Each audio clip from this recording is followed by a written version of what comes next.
biasanya tuh bagus. Nah, tapi nggak tahu turunan dari mana ya. Yang penting itu bagus aja.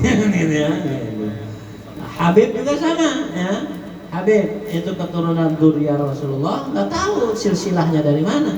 Dia keturunan Rasulullah. Apa yang jadikan kita suatu pelajaran?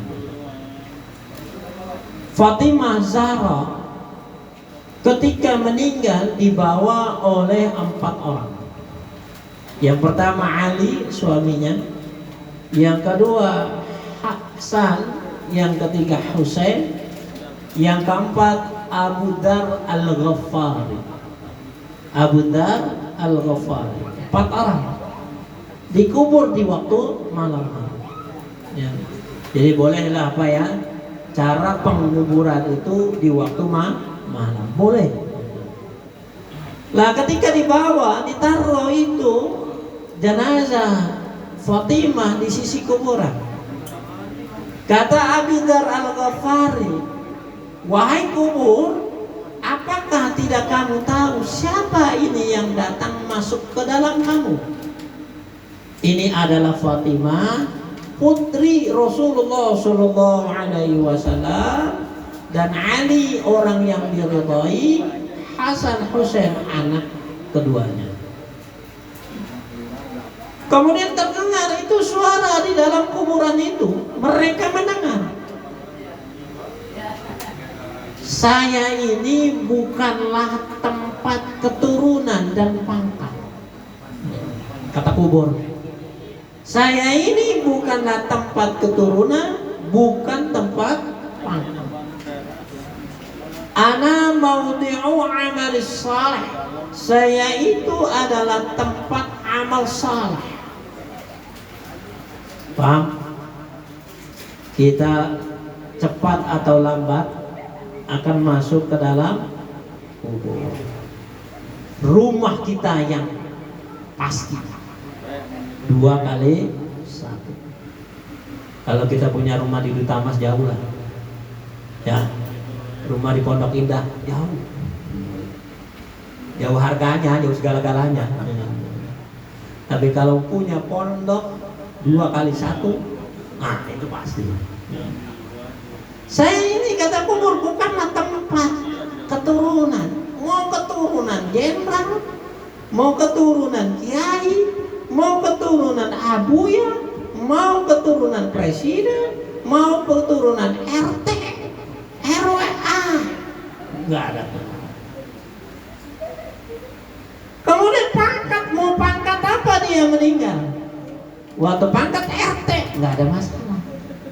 Kata kubur, layan ini illa kasural khair, tidaklah selamat dari saya ini kecuali orang yang banyak kebaikan. Mau ibadah, mau sholat. Ini saya dengar nih ibu-ibu kalau sholat nih ya, kenapa sih nggak mau pakai hijab? Sholat jamaah di musola pakai hijab, dosa, campur aduk tanpa ada hijab. Paham? Dosa. Kasihlah aling-aling tuh yang bisa digeser-geser, kayak besi dia, besi geser-geser. Kalau ada yang sholat berjamaah bareng-bareng, kalau nggak bareng-bareng dia nggak pakai hijab, dosa. Jadi sholat ngebawa dosa juga.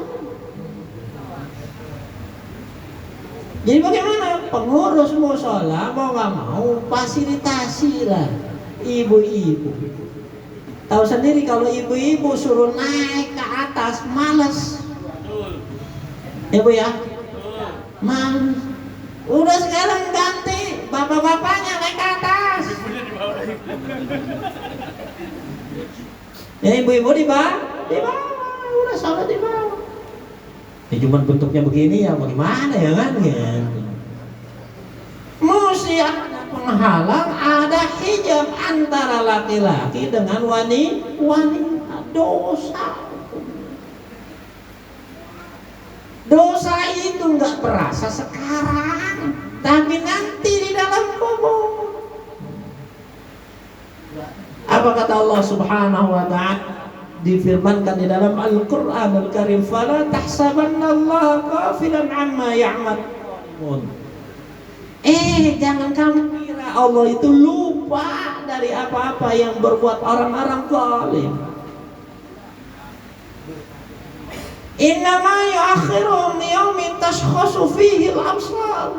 Karena Allah Subhanahu wa ta'ala akan menunda daripada siksa tersebut bagi hari yang akan memandang semua pandangan mata itu siksaannya.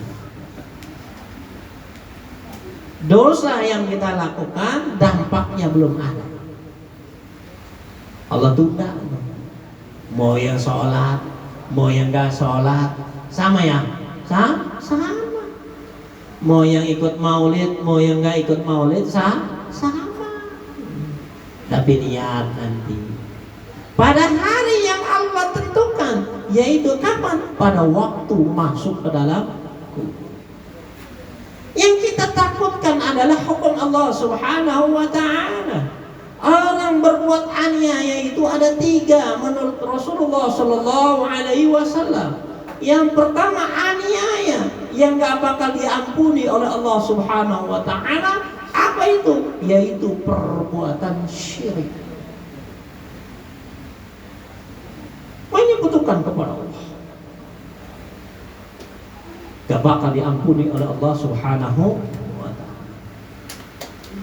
Yang kedua apa? Perbuatan aniaya yang akan diampuni oleh Allah Ta'ala, yaitu perbuatan orang tersebut di dalam muamalah kepada Allah. Salat, puasa, zakat, amal-amal ibadah yang lainnya yang berhubungan dengan Allah, ia tinggalkan, masih Allah ampuni dosanya kalau dia mau taubat.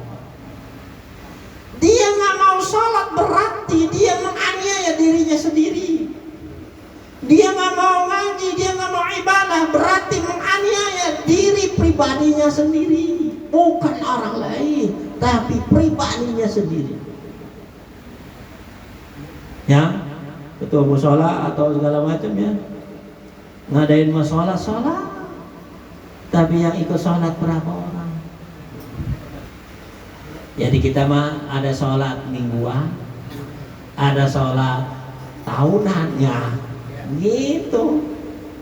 Ya, jadi ada pengajian sama pengajian mingguan, ya tempatnya sih begitu-gitu, orangnya yang datang gitu-gitu.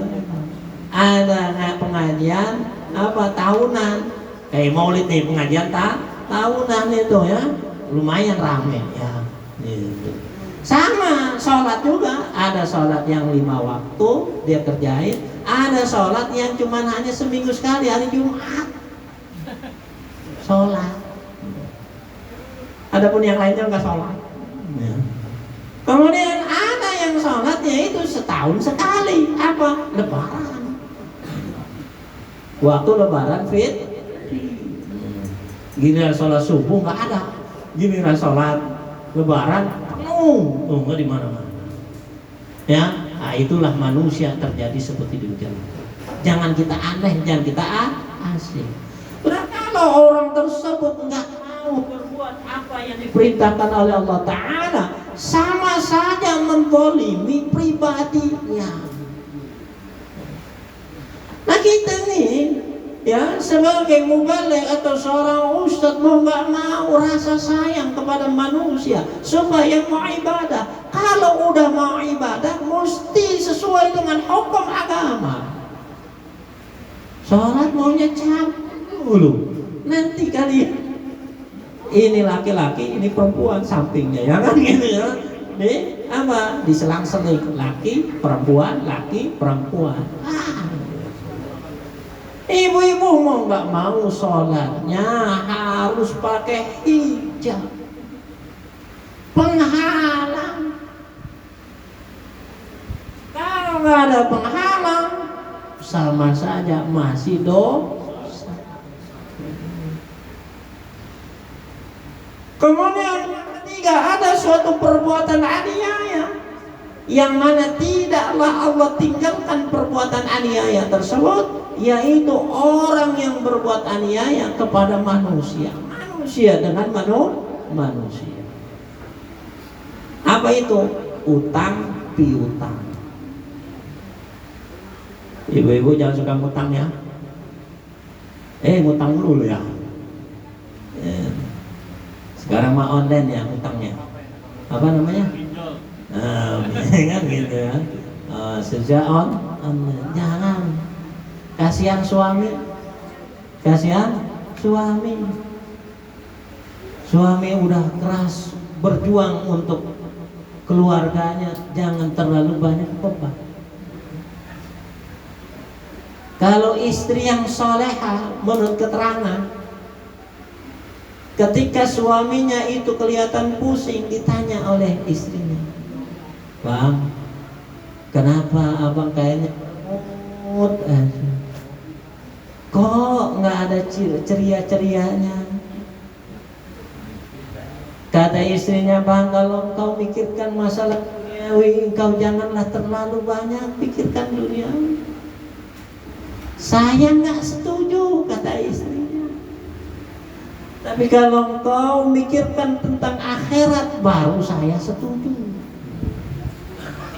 Kira-kira terbalik nggak? Terbalik ya? Kalau urusan akhirat, cuek aja. Kalau urusan duniawi, sekut gitu. Aduh, jangan. Carilah keridhaan suami, karena suami adalah jembatan untuk mendapatkan surga dari Allah Ta'ala. Ya, mencari ridho suami. Oleh karena itu, utang piutang ini merupakan perbuatan zalim. Jangan sampai kita ini terbawa meninggal. Sahibud dain maghlulun fi qabrih, la yafuquhu illa qada'u daini. Orang yang punya utang itu terbelenggu di dalam kuburnya, tidaklah terlepas itu belenggu kecuali dibayar hutangnya. Inilah Allah Subhanahu wa ta'ala menunda perbuatan orang yang zalim. Kenapa? Sayang Allah kepada manusia supaya mau kembali kepada Allah Subhanahu wa ta'ala, mau taubat kepada Allah Subhanahu wa ta'ala, mau di jalan yang diridai oleh Allah Subhanahu wa ta'ala. Kita masih diberikan umur, insyaallah besok kita masih hidup lagi. Banyak-banyak taubat kita kepada Allah, banyak-banyak kita introspeksi diri kita.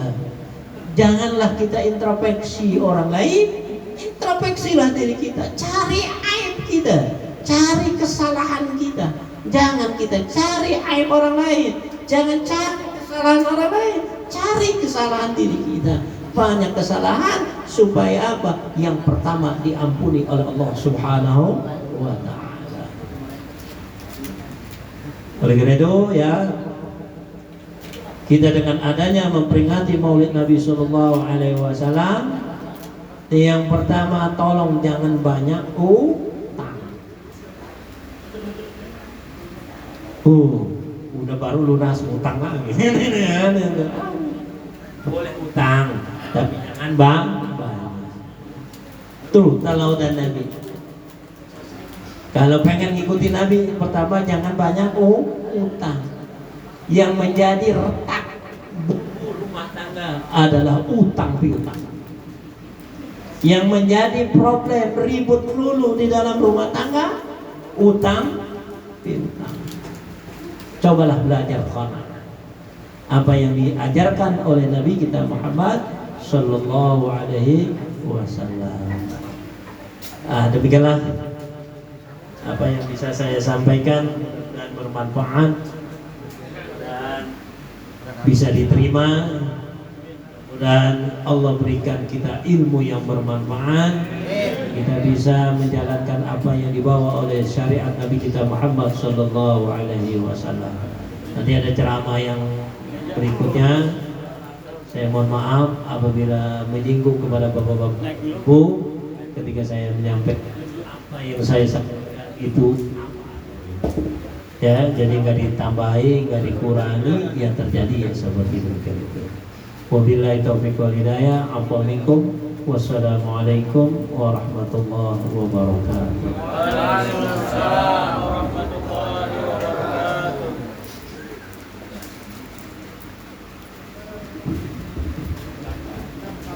Demikianlah tadi tausiah agama yang pertama yang disampaikan oleh guru kita Kiram Ustaz Rahmatullah, tentunya mengajak kepada kita untuk terus istiqomah di jalan Allah Subhanahu wa taala sampai akhir hayat kita, karena sebaik-baiknya bekal adalah takwa kepada Allah Subhanahu wa taala.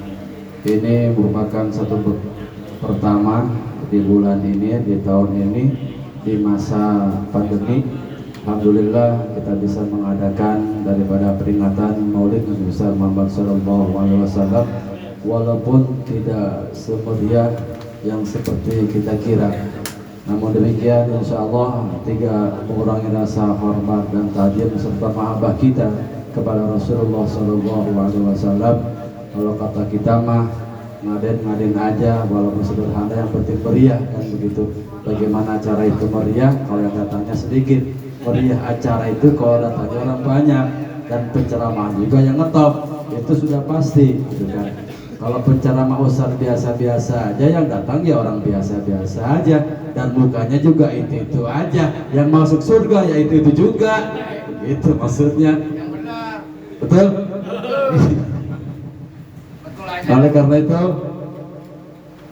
masih sore kayaknya, baru juga jam 10:30. Hah? Ya, maksudnya kan kalau kita ngaji itu kadang-kadang setengah jam aja kan kaki udah pengen nyelonjor, pengen ditekuk ke belakang. Tapi giliran nonton TV mah selonjoran, tiduran 24 jam kuat, gak tidur nonton TV. Giliran itu TV-nya nonton, dia yang tidur. Boleh main HP.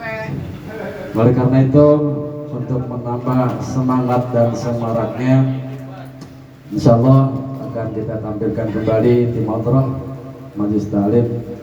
Oleh karena itu kepada tim dipersilakan untuk naik panggung.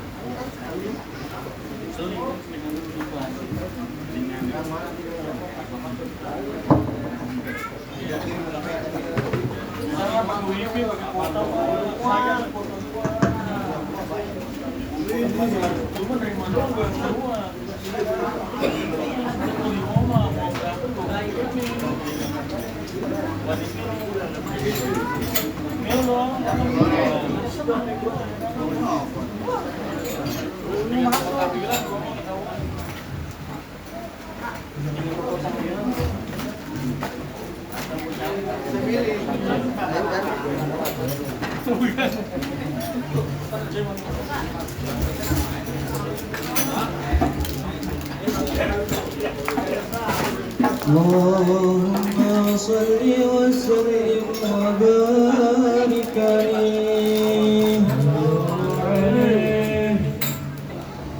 ya